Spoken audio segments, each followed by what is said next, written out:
हरे कृष्णा। पवित्र कार्तिक मास में श्री हरि के नाम का जाप और उनकी कथाएं सदैव ही जीवात्माओं के लिए मोक्ष प्रदान करने वाली हैं।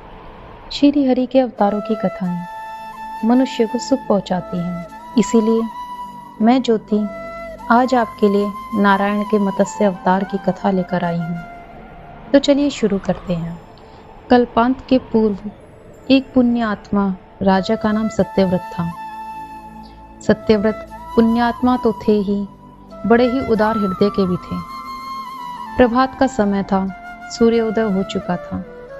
सत्यव्रत कृतमाला नदी में स्नान कर रहे थे।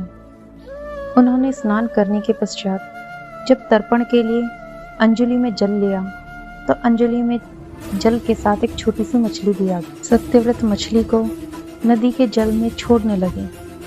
तब मछली बोली, राजन, जल के बड़े बड़े जीव छोटे छोटे जीवों को मारकर खा जाते हैं। अवश्य कोई बड़ा जीव मुझे भी मारकर खा जाएगा। कृपया मेरे प्राणों की रक्षा कीजिए। सत्यव्रत के हृदय में दया उत्पन्न हुई थी। उन्होंने मछली को अपने कमंडल में डाल लिया। तभी एक आश्चर्यजनक घटना घटी। मछली का शरीर इतना बढ़ गया कि कमंडल उसके रहने के लिए छोटा पड़ने लगा। मछली सत्यव्रत से बोली, राजन, मेरे रहने के लिए कोई दूसरा स्थान ढूंढिए, क्योंकि मेरा शरीर बढ़ गया। मुझे घूमने फिरने में कष्ट होता है। सत्यव्रत ने मछली को कमंडल से निकालकर पानी के भरे हुए एक पात्र में रख दिया। यहाँ भी मछली का शरीर बढ़ गया। तब राजा सत्यव्रत ने मछली को निकालकर एक बड़े पात्र में डाला, किंतु वह भी मछली के लिए छोटा पड़ गया।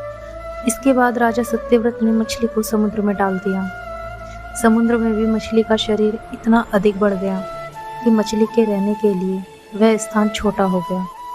अतः मछली पुनः सत्यव्रत से बोली, हे राजन, यह समुद्र भी मेरे रहने के लिए उपयुक्त नहीं है। मेरे रहने की व्यवस्था कहीं और कीजिए।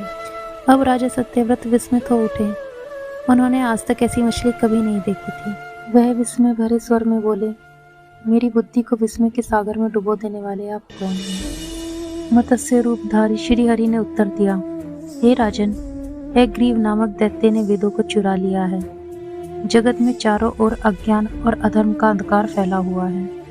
मैंने हयग्रीव को मारने के लिए ही मत्स्य का रूप धारण किया है। 7 दिन बाद पृथ्वी पर प्रलय आएगी। समुद्र उमड़ उठेगा, भयानक वृष्टि होगी, सारी पृथ्वी पानी में डूब जाएगी। जल के अतिरिक्त कहीं कुछ भी नहीं होगा। आपके पास एक नाव पहुंचेगी। आप सभी अनाज और औषधियों के बीजों को लेकर सप्तऋषियों के साथ नाव में बैठ जाइएगा।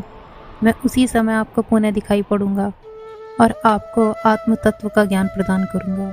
7वें दिन प्रलय का दृश्य उपस्थित हो उठा। समुद्र भी उमड़कर अपनी सीमाओं के बाहर बहने लगा। भयानक वृष्टि होने लगी। थोड़ी ही देर में सारी पृथ्वी पर जल ही जल हो गया। संपूर्ण पृथ्वी जलमग्न हो गई। तभी उस समय एक नाव दिखाई पड़ी। राजा सत्यव्रत सप्तऋषियों के साथ उस नाव में बैठ गए। उन्होंने नाव के ऊपर संपूर्ण अनाज और औषधियों के बीजों को रख लिया। नाव प्रलय के सागर में तैरने लगी। प्रलय के उस सागर में नाव के अतिरिक्त कहीं कुछ भी दिखाई नहीं दे रहा था। सहसा मत्स्य रूपी भगवान प्रलय के सागर में दिखाई पड़े। सत्यव्रत और सप्तऋषिगण मत्स्य रूपी भगवान की प्रार्थना करने लगे। भगवान से आत्मज्ञान पाकर सत्यव्रत का जीवन धन्य हो उठा। वो जीते जी ही जीवन मुक्त हो गए। प्रलय का प्रकोप शांत होने पर मत्स्य रूपी भगवान ने हयग्रीव को मारकर उससे वेद छीन लिए। भगवान ने ब्रह्मा जी को पुनः वेद दे दिए। इस प्रकार भगवान ने मत्स्य रूप धारण करके वेदों का उद्धार तो किया ही, साथ ही साथ संसार के प्राणियों का भी अमिट कल्याण किया।